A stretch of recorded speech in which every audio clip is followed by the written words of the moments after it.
Le 23 mai commémore, en France, le souvenir des millions de victimes de l'esclavage et de la traite négrière pendant la période coloniale. Elle sensibilise le public à cette histoire, à reconnaître les souffrances endurées et à promouvoir la lutte contre le racisme et les discriminations. En 2023 a eu lieu la première édition de cette cérémonie, durant laquelle une plaque a été posée et l'arbre de la liberté, planté place Foch, en l'honneur des victimes.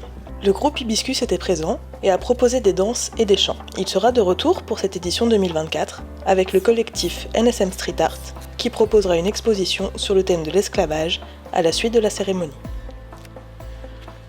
Bonjour à tous, Fabien Torti, président de l'association NSM Street Art, nom d'artiste F3 petits points. Nous serons présents le 23 mai pour la célébration de l'abolition de l'esclavage. 7 artistes seront présents et vous présenteront des toiles qu'ils ont mis en œuvre. Nous serons là pour répondre à vos questions, présenter notre travail.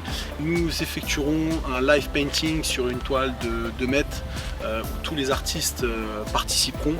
Nous comptons sur vous le 23 mai pour votre présence pour ce super événement à découvrir. Bonjour, je m'appelle Thierry Saurin, aka Les Arts Graphiques. Je suis pochoiriste et artiste urbain. Pour cette commémoration de l'abolition de l'esclavage, je me suis inspiré pour mon travail graphique de l'histoire de l'esclave martiniquais romain, qui est le déclencheur le 23 mai 1848 du décret d'abolition de l'esclavage. Bonjour, je me présente, Michel Ticou, président de l'association Hibiscus de Gagny.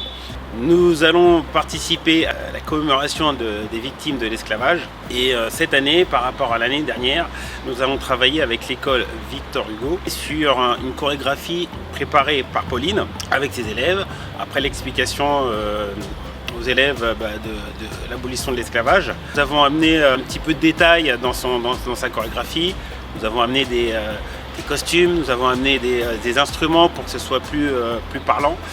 Nous allons continuer après à faire un chant créé justement pour cet événement, un chant qui parle de l'esclavage. Et là c'est la classe tout entière qui va chanter pendant la cérémonie ce chant pour la première fois.